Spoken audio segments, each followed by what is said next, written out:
Welcome back to another installment of Professor Charles's Law. Shooby-doo-doo-doo. Oh, yeah.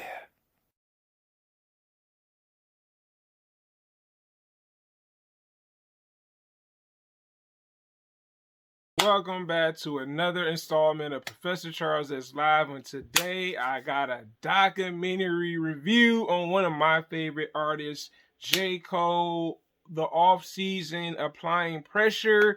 Let's talk about this documentary. So this documentary starts off with J. Cole being asked a question by one of his rapper friends, 21 Savage. I like the style of the documentary. It's kind of like question and answer, some of the documentary, not the whole documentary, with him and 21 Savage. And also it talks about this album, The Off Season. The thing is with this album, we really start to understand what this album is kind of entailed about. This album, I guess you could say, is around the time where J. Cole didn't have a job and all he had was music.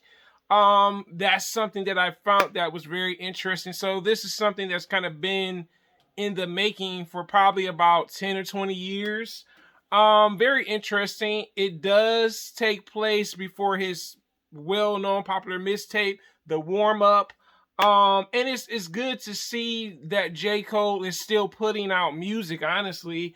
Also in this documentary, we learn different things about J. Cole. There are like 4 chapters in this whole documentary.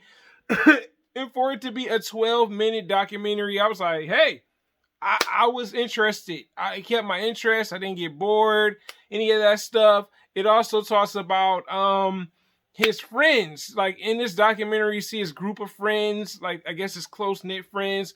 I wish we kind of saw a little bit more of them talk about J. Cole and not just J. Cole, his manager, and 21 Savage. That's my only distake from it. Like I didn't really like that aspect of it. But I did like when J. Cole said while his friends were getting jobs, they pushed him to want to keep pursuing music. And, you know, when you have friends like that, that's amazing, man. You know what I'm saying? Because not all your friends are going to want to see you do or exceed at something. But his friends were getting regular jobs while he was trying to pursue music. I really like that aspect of it. I just wish we would have heard some of their stories. Maybe that would have been a little bit more interesting to hear. And I was just like, okay, I get it. Also, we learn about J. Cole applying pressure, meaning where he does not want to stay the same, you know. He wants to musically evolve. And I think, you know, some musicians, they get better over time. Some musicians, they just never make that shot. They never get any better lyrically or as a producer, because as you know, J. Cole is a producer and a rapper. And I think that can be a problem, you know what I'm saying? There were even some parts of this documentary, I was like, wow, he thinks his lines are corny and boring? Wow, I never expected to hear that from J. Cole. You know what I'm saying? But I mean, hey, maybe he feels that way about his music. But also, to some extent, we learn the studio that he used to go to at his manager's, old home. Even though pretty much he has free access to go there to record music, there is a scene in this documentary where J. Cole's pretty much recording Forest Hill Drive, his other album that came out in 2016. You know what I'm saying? And pretty much it's interesting because you see him, you know, recording and getting the process done for the album, shaking his head, listening to the music. And I guess the person that owns that complex, where they pretty much allowed him to kind of come when he wants to record music for his album. So pretty much this is the place where the magic happens that we see. And I was like, that's really cool that he has a place where he can go lock in and put in them hours to put out some music and pretty much get things done. I like that aspect of it. I was like, cool, man. I like that he has a dope relationship with the person that owns that particular building. You know what I'm saying? It scared me because the man was like, J. Cole? J. Cole? He's like, oh, you scared the mess out of me. I was like, yeah. You know what I'm saying? Because he probably thinking somebody else kind of coming in trying to do something, but it was just J. Cole sitting down, getting the final touches done to probably Forest Hill Drive, his album that was really exceptionally done. It was really well done, a pretty solid album, I should say. That was really cool. We learned about him having this thing where he didn't want to work with people anymore, doing features. And he started to realize something, you know what I'm saying? He had this epiphany about it where he's like, okay, well, maybe I do need to start back doing features. Because remember, there was a period where J. Cole wasn't doing features. He was just solo artist. He was on his solo artist for real, okay? And I was just like, cool, I'm glad that he got back. Because, like, when he started back doing features, we start to see, like, a different J. Cole. Not saying that J. Cole's not a lyrical rapper, but I'm just saying on a different level. And I was like, dang, these collabos are bringing the best out of J. Cole, from whether it was Moneybagg Yo, from G, all these different artists. I was like, yo, this is really working out for J. Cole. Honestly, I'm like, I was sitting there saying to myself, like, go, you got this all this heat coming from you, bro.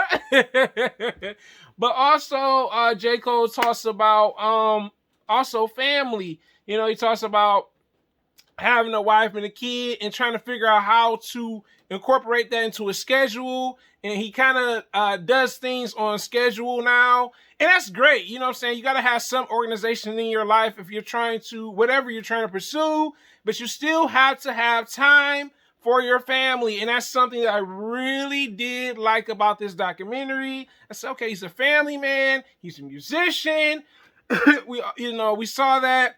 Also, we learned about J. Cole who said, hey, you got to be dedicated. You know what I'm saying? He wasn't as dedicated to basketball as he was music. But I love to see what I saw in this documentary, that he got back into playing basketball. So maybe he's, you know what I'm saying, something that he's interested in doing again besides music. I did like that aspect of it. The other aspect of this actual documentary I liked is when he said, he got too comfortable, you know what I'm saying? Because he said, hey, look, you know, I can go through this all again where I'm not as successful, you know what I'm saying? And he, I guess, being like comfortable, too comfortable in how successful you are, it can be a scary thing, you know what I'm saying? Because maybe he felt like he might have become stagnant if he would have stayed too comfortable. I did like that. Also, J. Cole talks about something that's really shocking, which I was like, man, I was waiting to hear this news. I'm like, J. Cole? J. Cole? And he said that the fall off season pretty much is the album before his last album. So his last album is titled The Fall Off, and I'm just like, oh boy, like, you know, you never want your one of your favorite artists to kind of like just be done with music. But it's interesting. You know, I guess this is his plan, his exit plan out the rap game. The only other dislikes I didn't like about this documentary, and it's not many, I wish we would have saw more of the music. Like, I know one of the songs on Lewis Street, that was supposed to be on the off season. I know for a fact, Middle Child was supposed to be on the off season. I wish we would have heard a couple more of the songs. You know what I'm saying? Like him in the studio making some of the magic behind the scenes. You know what I'm saying? That was kind of my only issue with it. The other thing was, we did learn that a lot of these songs are pretty old, but also there are going to be some new songs on this new album that's dropping this week. So I'm like, man, I couldn't really tell like it was some of these were old songs, because Middle Child came out like in 2019. But I think this documentary is inspiring to say, hey, you know, keep evolving and growing in order to better yourself. You know what I'm saying? And he's just trying to become a GOAT, you know what I'm saying, in the music game. And also that he talks about his last album, so that's definitely interesting to hear that. It's just something about J. Cole when he does documentaries. It's so refreshing to watch. There are not many musicians doing documentaries. But I definitely enjoyed it. I'll give it a 4 out of 5. I liked the documentary for what it was, what it stood for. And like I said, I'm just glad to see that J. Cole is putting on another dope documentary. The music dropped later on this week, right? But have you seen the J. Cole documentary? You tell me in the comments, guys. Your boy Professor Charles is live. Have a great day. I'm out. Subscribe, comment, like. Thanks for watching.